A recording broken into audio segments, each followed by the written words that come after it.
तर नमस्कार मित्रांनो, आजच्या ठरलं तर मग मालिकेच्या भागात आपण बघणार आहोत की प्रतापने प्रियाची घरच्यांसमोर अशी काय लायकी काढली की तिला पळता भुई थोडी झाली आणि तिकडे महिपत मात्र आनंदी आनंद गडे या गाण्यावर डान्स करू लागला. नेमकी काय घडलं हे जाणून घेण्यासाठी आजचा भाग पूर्ण बघा.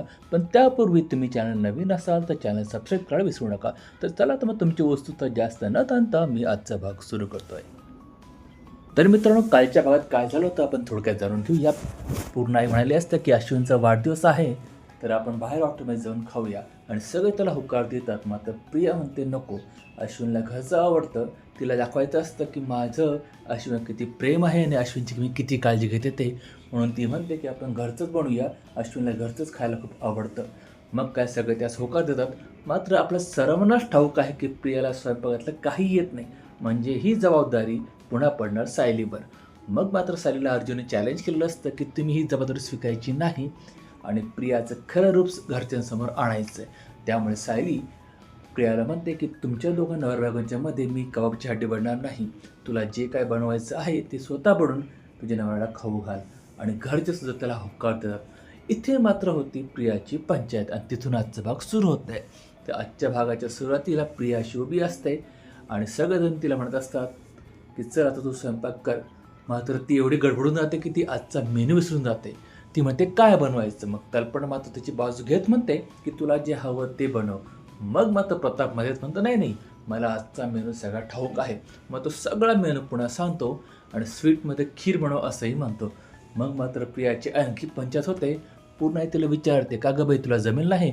आता ती नाही म्हटलं तरी पंचायत, हो म्हटलं तरी पंचायत. मग प्रतापही म्हणतो हो, पण उशीर झाला म्हणून हॉटेलमध्ये मागू नको बरं का. मग मात्र प्रियाचा चेहरा आणखी पडल्यासारखा होतो, कारण तिला काही येत नाही, ते सगळं काही हॉटेलमध्ये मागवते. मात्र ते म्हणते नाही नाही, मी सगळं स्वतःच्या हाताने बनवते. आणि ती लगेच पळत जाते विमलताईकडे. विमलताई मात्र तिचा डाव समजून जाते आणि विमलताई म्हणते कल्पनाला म्हणते की मला ना खूप महत्त्वाचं पार्सल करायचं आहे तर मी पोस्टात चालले. मात्र प्रिया म्हणते तुम्ही कशा जाते ते, मी कुरिअरवाला घरी बोलवते. मात्र विमलताईचं डाव ओळखलं असला नाही, ती म्हणते नाही नाही, पोस्टात तर सगळेजण माझ्या ओळखीत झालेत आणि माझं काम फार पटकन होतं, मी लगेच जाते आणि लगेच येते. अशी म्हणून विमलताईतून काढता पाय घेते. आणि इकडे अर्जुन सायलीसुद्धा म्हणतात की आम्ही थोडं बाहेर फिरून येतो, म्हणून तेही तिथून कल्टी मारतात. जाताना मात्र सायली प्रियाला येते हंस प्रिया असं म्हणून निघून जाते आणि ते दोघे बाहेरून गप्पा मारत बसतात. तिथे मात्र अर्जुन सायलीचं फार कौतुक करतो की मी म्हटल्याप्रमाणे तुम्ही माझं चॅलेंज स्वीकारलं आणि सायलीचं 2.0 व्हर्जन दाखवलं, म्हणजे प्रियाची तुम्ही पार लायकीच काढली. आता ती पार बेजार होऊन जाईल. आणि इकडे हे बाहेर बोलत असतानाच प्रताप तिथे येतो. आणि मित्रांनो, प्रताप असं काही बोलतो की सायली पण आश्चर्यचकित होते.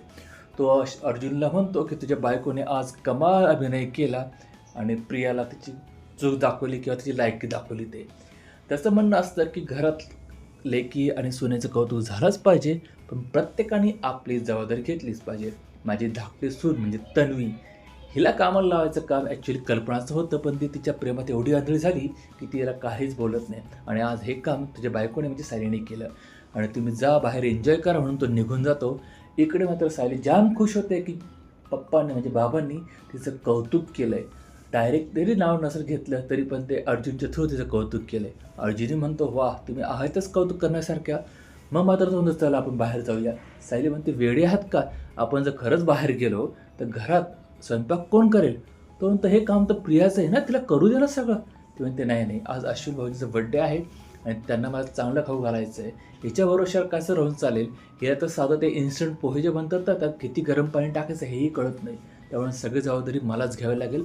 थोडा तिला त्रास होऊ द्या, आपण तोपर्यंत बाहेर जायचं म्हणून आपल्या बागेतला झोपाळा जाऊन बसू. तसं ते झोपाळ्यात जाऊन बसतात आणि तिथे मात्र त्यांची चर्चा सुरू होते केसबद्दल. सायली म्हणते आता आपली केस लवकरच निर्णय लागेल आणि प्रियाचा खरा चेहरा सगळ्यांसमोर येईल, कारण साक्षी त्यावेळी जेलमध्ये गेलेली असेल. मग ती विचारते आपलं पुढचं पाऊल काय असेल. अर्जुन म्हणतं पुढचं पाऊल ते ठरेल दामिनीवर, कारण मागच्या केसमध्ये आपण बघितलं की दामिनी तोंडावर पडली आणि आता ती भयंकर चिडली असेल. आणि तिला हे ठाऊक आहे की अर्जुन सुभेदारांसोबत कोणतीही प्रकारची डील होऊ शकत नाही, त्यामुळे ती कुठल्याही खालच्या थराला जाऊ शकेल. आणि तिचे क्लायंटसुद्धा मोहिपत आहे, म्हणजे ते दोघे काय करतील हे आपल्याला बघायला लागेल. आणि तुम्ही काळजी करू नका, लवकरच आपल्या केसचा निकाल लागेल. पण मित्रांनो, इथे एक गोष्ट अशी आहे की दोघांनाही माहीत नाही की पुढे काय घडणार ते. कारण महिपतच्या हातामध्ये अशी एक गोष्ट लागली ज्याने या केसची दिशा पुन्हा एकदा बदलू शकेल. इकडे घरामध्ये मात्र प्रियाचं वेगळंच काहीतरी चालू असतं. तिकडे डायनिंग टेबलवर प्रताप, पूर्णा आणि कल्पना तिच्याकडे बघत असतात आणि ही बिचारी आता प्रतापने सांगितलं असं रोटी बनवायला. आता तिला कुठलं पीठ लागते हेही माहीत नसतं, म्हणून ते उगाच नाटक करत बसते. पण आता न राहून ती कल्पनाला विचारते की आई, रोटी बनवायला कुठलं पीठ लागतं ते. मग कल्पना सांगते की कणिक त्या डब्यात ठेवली, ते घे. मग ती घेते आणि ती इतकं कणिक ओतते की सगळे आश्चर्यचकित होतात. आणि त्याच्याकडे चुकून डब्बा पडतो, पीठही खाली पडतं आणि ती पुन्हा ते पीठ उचलून डब्यात टाकायला लागते. मग आता कल्पना तिला अडवते की घाण पीठ डब्यात टाकू नको. मग काय ती पुढे विचारते आता भाज्या कुठे आहेत. मग कल्पना सांगते आपल्या भाज्या फ्रीजमध्ये असतात. आणि मित्रांनो, प्रिया डायरेक्टली भाज्या काढते आणि कापायला लागते. मात्र कल्पना तिला अडवत म्हणते की आधी भाज्या धुवायच्या असतात, मग त्या कापायच्या किंवा चिरायच्या असतात. त्यावरती म्हणते मला वाटलं की विमलताईने त्या आधी धुवून ठेवल्या असतील. मग मात्र कल्पना राहत नाही. ती प्रतापला म्हणते प्लीज मला तर तिकडे जाऊ द्या, नाही तर हे सगळं किचनचं वाटोळं करून टाकेल.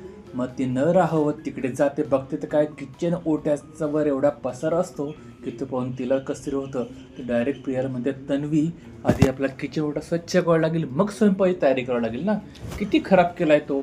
मग प्रियाला ऐकतीच संधी मिळते. ती म्हणजे तुम्ही एक काम करा, तुम्ही हे सगळं स्वच्छ करा, मी इंटरनेटवर खीर कशी बनवायची हे बघते.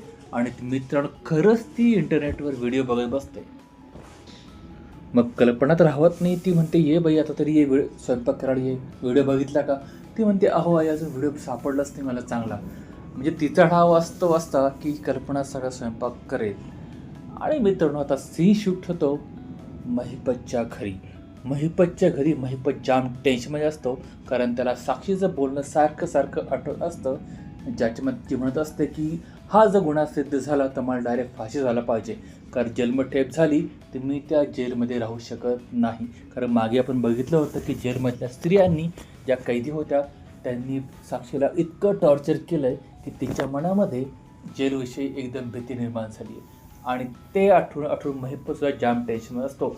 आणि त्याच्यामागे तसा एक माणूस एका दुसऱ्या माणसाकडनं काहीतरी डॉक्युमेंट घेत किंवा देत असतो. त्यावेळेस तो माणूस महिपतकडे येत म्हणतो की सर, तुम्ही डॉक्युमेंट चेक करा, मी हे डॉक्युमेंट चेक केलेत. मात्र महिपत आधी टेन्शनमध्ये असते आणि ते म्हणतो तुला कामाला कशात ठेवलं आहे, तूच चेक करून घे ना, तुझं काम मीच करू का. मग न राहतच तो फाईल हातात घेतो आणि एक एक डॉक्युमेंट चेक करायला लागतो. आणि इथे मात्र मित्रांनो, त्याला एक असा कागद सापडतो की तो कागद सापडल्यानंतर तो त्याचं नेहमीचं जे गाणं आहे आनंदी आनंद गडे, या गाण्यावर तो डान्स करायला लागतो. हे दोघेही माणसं आश्चर्यचकित होतात. आणि तो जो माणूस ग्राहक असतो, म्हणजे ज्याने पैसे घेतले असं महिपतकडनं, तो म्हणतो साहेब मी पैसे पूर्ण दिले, आता तुम्हाला कोणता कागद सापडला. मात्र महिपत जाम खुश असतो. तो म्हणतो नाही रे बाबा, तुझ्यामुळे हा कागद सापडला आहे, तू बिंदास जा. आणि मित्रांनो, तो कागद दुसरा तिसरा कोणता नसून तो असतो मधुभाऊंचं. ते तुम्हाला मागे जर आठवत असेल, ते महिपतच्या गुंडांनी मधुभाऊंकडनं एक दोनच्या वेळी लिहून घेतल्या होत्या, ज्यात लिहिलं असतं की मी तो खून केला आहे, आता मला पश्चाताप होतो आहे आणि मी सगळे ॲक्सेप्ट करून आत्महत्या करतो आहे. आणि त्याकडे तिची सही पण असते. तो कागद महिपतकडे आता पुन्हा आला आहे. याचा अर्थ येणाऱ्या भागामध्ये मधुभाऊंवर पुन्हा अटॅक होऊ शकतो. आणि ह्या गोष्टीची सायली आणि अर्जुनला बिलकुल कल्पना नाही आहे. तर उद्याच्या भागामध्ये काय घडणार हे आपल्याला जाणून घ्यायची उत्सुकता असेल, चॅनल सबस्क्राईब करा. आणि आजचा भाग तुम्हाला आवडला असेल तर लाईक आणि शेअर करा मित्रांनो. आणि तुम्हाला आजच्या भागात काय आवडलं ते कमेंट करायला विसरू नका. तर भेटूया पुढच्या भागामध्ये. तोपर्यंत टेक केअर.